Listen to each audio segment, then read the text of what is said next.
paz, queridos. Que bom estarmos aqui novamente no nosso programa semanal da Escola Bíblica Dominical. Hoje será um programa especial. Por quê? Porque no segundo domingo do mês de dezembro aqui no Brasil se comemora o Dia da Bíblia. Então, no segundo domingo se comemora o Dia da Palavra de Deus. Então hoje nós vamos falar um pouquinho sobre a Bíblia Sagrada, sobre esse dia onde no Brasil inteiro se comemora o Dia da Bíblia. Qual é o objetivo desse nosso pequeno encontro hoje? É de comentar um pouquinho sobre a origem da Bíblia Sagrada, o ódio que algumas pessoas nutrem por ela e a importância que ela tem na vida da maior religião cristã de todo o tempo. E como a Bíblia ela é importante para os seus fiéis seguidores. Então hoje nós falaremos sobre Bíblia, amor e ódio. A palavra Bíblia ela é uma palavra de origem grega e a palavra Bíblia significa coleção de pequenos livros. Então a Bíblia Sagrada ela é uma mini biblioteca que ela tem vários livros dentro dela. O primeiro homem a usar o termo Bíblia, que é um termo de origem grega, que a palavra Bíblia significa coleção de pequenos livros, aonde reuniu-se vários livros e aonde formou-se a Bíblia Sagrada. Acredita-se que o primeiro homem a usar esse termo foi João Crisóstomo. Então, João Crisóstomo, ele foi o primeiro homem a usar o termo Bíblia. Por que ele usa esse termo Bíblia?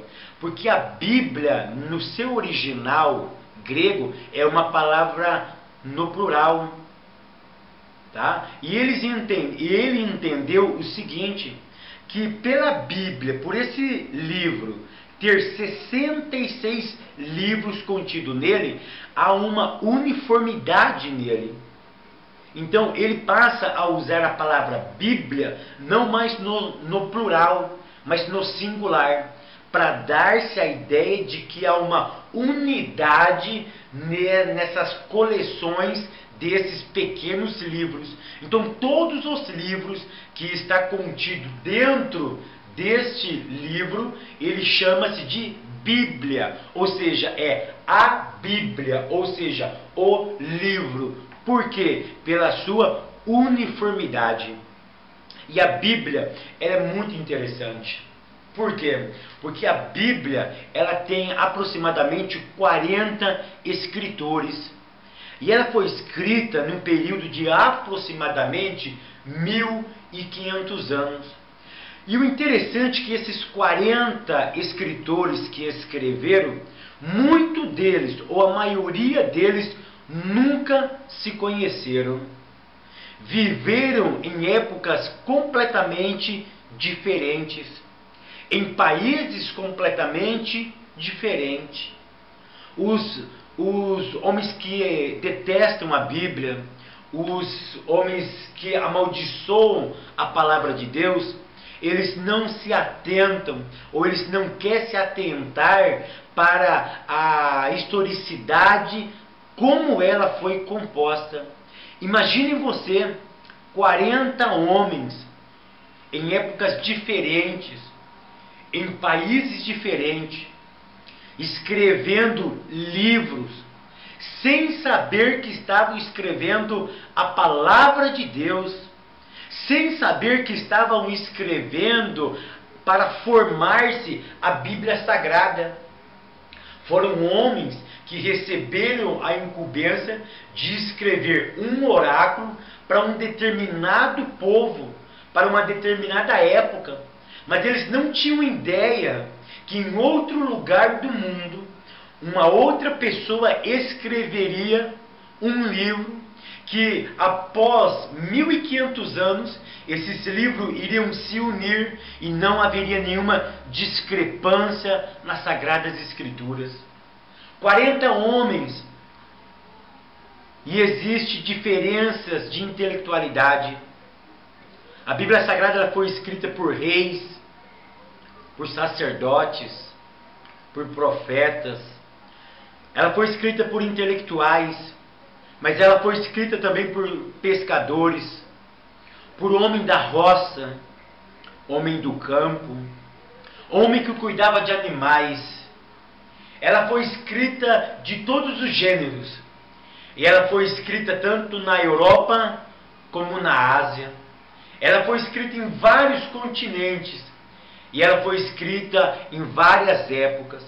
E quando se uniram todos esses livros, não houve nenhuma discrepância. A Bíblia, queridos, ela é um verdadeiro milagre. Na Bíblia não existe nenhuma discrepância, nenhum erro. Quando você lê as Sagradas Escrituras, e se você encontrar algum erro, eu quero dar o conselho do Santo Agostinho.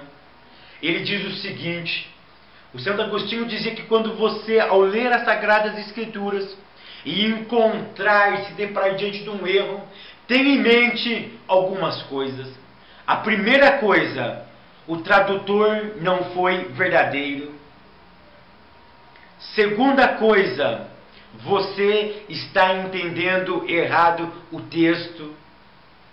Para Santo Agostinho, quando existe alguma discrepância nas Sagradas Escrituras, o tradutor, ao traduzir do original para o idioma, tanto o português como o inglês, o tradutor errou. Ou então você não está entendendo o que o texto está querendo dizer. Mas o texto em si, ele não contém erro. E eu quero refletir um pouquinho como que as pessoas têm tratado a Bíblia ao longo dos tempos. A Bíblia já foi motivo de matança. A Bíblia já foi motivo de guerra. Não porque ela promove guerra, não porque ela é um livro de guerra. Já houve filósofos que dizem que a Bíblia é um livro sanguinário. E ao lermos as páginas do Antigo Testamento, nós lemos verdadeiros homicídios. Querido, esses homens não entendem que a Bíblia tem uma beleza inigualável. A Bíblia, ela não oculta o fracasso do seu povo. A Bíblia não oculta o fracasso dos seus profetas. A Bíblia mostra a realidade dos seus profetas, dos seus escritores. Ela mostra que homens falhos, sim, estão contidos nas Sagradas Escrituras. Mas a Bíblia, ela quer mostrar, a ideia maior central das Escrituras é mostrar que para um homem caído, para um homem que erra, para um homem sem esperança, ela traz esperança. E esses homens não entendem que a Bíblia Sagrada é um livro que produz restauração. Os inimigos da fé, os inimigos da felicidade humana não entendem que a Bíblia é um livro de esperança. É uma carta de amor do Eterno para o seu povo. É uma carta de amor do marido para a esposa. A Bíblia Sagrada, ela não nega, ela não esconde o fracasso dos seus profetas, o fracasso dos seus homens, mas ela mostra a esperança que existe ainda no fracasso. A Bíblia, ela é um livro capaz de devolver alegria num lar destruído. A Bíblia, ela é capaz de produzir felicidade no olhar de uma criança que todo dia vê o seu pai chegando embriagado. Mas a partir do momento que uma família tem um encontro com a palavra de Deus, a vida volta, a alegria volta, a paz ela reina e o sorriso é estampado na vida de cada um dos seus familiares. A Bíblia Sagrada, ela não pode desapartar da minha e da tua vida. Qual é a importância que eu e você damos para as Sagradas Escrituras? Qual é a importância que ela ocupa no teu coração? Ela mesmo diz que ela é lâmpada, que ela é luz, que ela é bússola, ela é remédio, bálsamo, ela é espada, ela fere, mas ela sara, ela produz vida. e vida com abundância. Ela mesmo diz que nós precisamos meditar nela, buscar nela, porque todas as dificuldades da vida, todas as coisas que nós encontramos, todas as ânsias da vida, a resposta se encontra nas Sagradas Escrituras. Aqui existe a resposta para o teu problema. Aqui existe a resposta para as tuas dificuldades. Queridos, leiamos a Bíblia. Buscamos na palavra de Deus conhecimento. Buscamos na palavra de Deus ajuda para as nossas vidas. Bálsamo para as nossas feridas. A Bíblia, ela é a âncora do ser humano. É onde você se apoia em momentos difíceis. E eu quero ler um poema ou um texto do teólogo, que o teólogo Drancer, ele vai dizer da seguinte forma: quem destruísse este livro, como já tentaram fazer os inimigos da felicidade humana, nos deixaria profundamente desconhecedores do nosso Criador, nos deixaria sem conhecimento da criação do mundo que habitamos. Nós não conheceríamos a nossa origem, não conheceríamos os progenitores da raça, e não conheceríamos também o destino da nossa alma, e nos subordinaria para sempre ao domínio do capricho, das dúvidas e das concepções visionárias. A destruição da palavra de Deus, a destruição deste livro, nos privaria da religião cristã, com todos os seus confortos espirituais, esperanças e perspectivas animadoras. A destruição desse livro nos privaria dos lugares e não nos deixaria a não ser ver a prenúmbria da infelicidade e da monstruosidade às sombras do paganismo. A destruição deste livro despovoaria o céu, fechando para sempre suas portas contra a miserável posteridade de Adão, restaurando os reis dos terrores o seu ardilhão. A destruição deste livro enterraria no seu mesmo túmulo que recebe nossos corpos todos os que antes de nós morreram, e deixando a nós o mesmo triste destino. Enfim, a destruição deste livro sagrado nos roubaria de uma vez tudo quanto evita que a nossa existência se torne a maior das maldições. A destruição desse livro cobriria o sol, secaria o oceano e removeria a atmosfera do mundo moral e degradaria o homem a ponto de ele ter ciúme da posição dos próprios animais.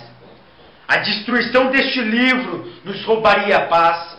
A destruição das Sagradas Escrituras nos roubaria o céu e nos roubaria tudo aquilo que o mundo vindouro tem preparado para nós. A destruição deste livro seria um caos para a humanidade.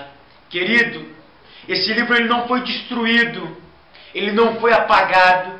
Você consegue tê-lo, você consegue comprá-lo, você consegue até ganhar uma Bíblia Sagrada, mas nós estamos destruindo a palavra de Deus quando nós não lemos ela, quando não meditamos nela, quando tratamos ela de forma tão ruim, quando nós desprezamos ela, quando nós colocamos ela como um amuleto aberto no Salmo de número 90 ou 91 na cabeceira da nossa cama.